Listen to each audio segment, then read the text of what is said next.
Hello, this is Afrohada Pop Review. My name is Josh. My name is Jesus.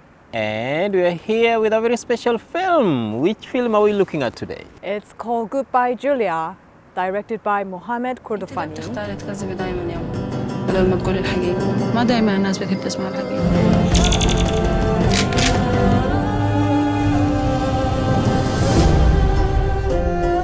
We choose this film because it was featured and awarded on global stage. Yeah. Different film festivals, Cannes, Shanghai, Chicago, Zanzibar International Film Festival, FESFACO. Yeah, pretty much everywhere. And I assume some of you are watching this video right now. You've heard about this film. Yeah, and especially in Korea, there is Africa Film Festivals, and this film, it's a second time to screen from last year and this year. Yeah, so let's go into the making of this film. Maybe we should look at the director first. You know, what do we know about Mohamed Kordofani? Well, I know that this is like his first feature film. Yes. We were able to look at the film, his first short films. Yeah. Yeah, his films portrayed how this society functions, what's the context right now. So, you know, Sudan as a country, you know, it's a country of Arabs and blacks, and it's a very complex society in terms of religion and race.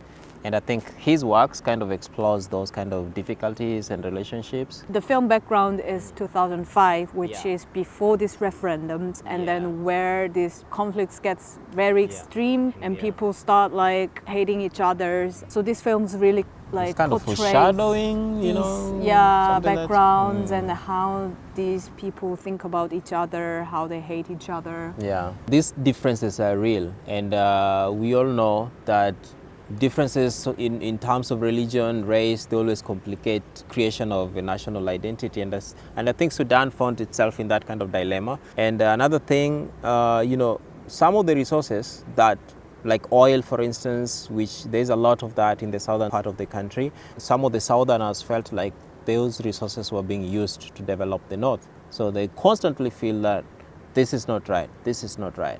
And as they keep trying to find a solution for this, it leads to the referendum in 2011? 2011, which ultimately leads to the creation of South Sudan. What I do like about this film is like it questions, do you really have to be a member of my religion or my race to be my friend? That this film questions that, and it proves that it doesn't, you know. So even if Sudan is now divided, you know, we have the Sudan as a country and then South Sudan as a different country, but still each of these countries continues to have internal conflicts within themselves. So division wasn't really the big problem, you know, by looking at what's happening in those two countries right now. This film was categorized fictional, and then I like this how the director create these two characters, and these two are like becomes friends beyond their ethnic religions and their social class. So I think that's the power of the films, like create the new narrative so that we can just look through like positive side of as a human. Just a general being human, become friends and partner. Right. So that's a kind of really positive side. There is a personal touch. I'm Korean, but it's kind of beyond my ethnics and my cultural background. But you can still watch it and connect to it, right? That's really something unique. And then the director mentioned that these films, there's no like antagonist. Everyone can become a villain. Like everyone can make mistakes in their daily basis. So that's also really touched that this film just portrays like the ordinary life. Last year I was in Korea as well, and I attended the Korea Africa Film Festival, and I was lucky to get a very brief interview with the ambassador, and she also expressed how important this film is culturally. And really we are very grateful for their efforts to spread the culture and the African culture, which has a diversified culture, and also we have like a very creative and innovative films done by African directors. And I think that's why the Sudanese ambassador recommend these films.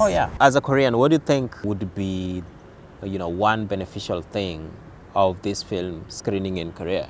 We always hear the news about Sudan and South Sudan through the media, civil war, divisions, but now we just look into the closest life of the characters, and then we hear what they think, with how they live. Yeah, you get into their lives. Yeah, so it's very micro lens to get to know what's happening in the country. Yeah. It's really beautifully composed through this film. So It's basically a personal portrait of these two women living together. Yeah, so it's really easily, I can resonate with this story, like with the personal stories, with my perspective as a woman. How would a story of this nature be done by a director from Juba, from the south side?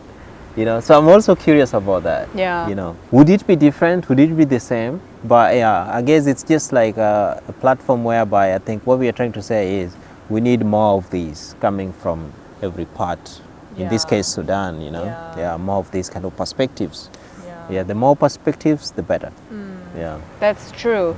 So when I met South Sudanese filmmaker in Zanzibar last year, he mentioned that Mohamed Kordofani's films really encouraged them to create their own story. Actually, it is like it was like an introduction. Now Bajula's introduced us to another level. So from the film, we shall just use it like a reference, whereby it will be our motivation. So that not only people has to have that idea of Goodbye Julia, whereby South Sudan and Sudan, how things went on. But we also want to demonstrate something different about our history, our story here, what we are facing from day-to-day life, our culture. So we want to take it to ZIFF one day. The perspective, as you mentioned, might be different, but it's also good to just keep sharing, to be heard, to make a statement, to be seen. Yeah. So that's really important movement, right? Yeah, it is. I hope there is more. Looking at, you know, these new trend of young African filmmakers making films. What I do like is, you know, they get to share their perspective with the world, which I think has been missing or underrepresented for a long time. And now we can see something as complex as, you know, the conflict in Sudan. We can see it from, you know, the perspective of someone from that country. And I think that's more powerful and I believe more believable. I think that's really important because it's also educational, but also kind of break my barrier of my prejudice and then look into their own lens. So it's really important through this African film. Yeah, so we need more of these young filmmakers to keep doing what they're doing, right? Absolutely. Yeah. If you have a camera, grab your camera, you can write it and just shoot, you know, show the world what your story is all about. Yeah, I'm also trying. I'm working on it. All right. Yeah. I think this film is also very important to like make some kind of like bold line. Yeah. Bold points about how Sudanese film look like. This is just a one like characteristic of this director's film, but I kind of wondering like what is the other filmmakers in Sudan make.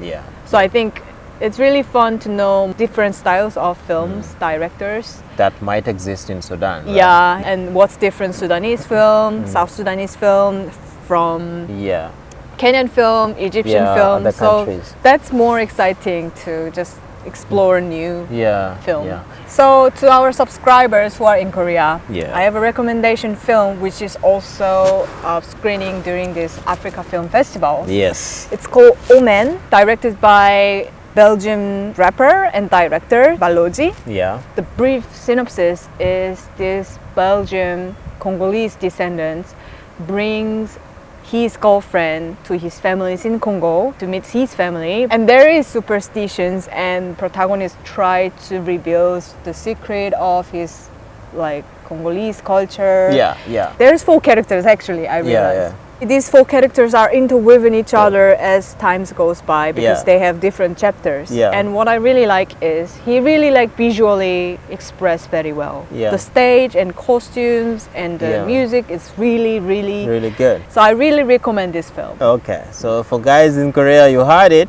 I haven't watched the film myself, but based on how Jesus is talking so passionately about this film, you cannot afford to miss this. Yeah, so it was really nice. We're back in another pop review for a long time, and we are happy based in London, like try to, you know, like navigate the situation. So we adapt. And also make content. So we're gonna meet you next series. Can't wait to see you next time. We cannot wait to see you next time. So look forward to what you're gonna put out next, and always take care. Thank you for watching. Bye-bye. London.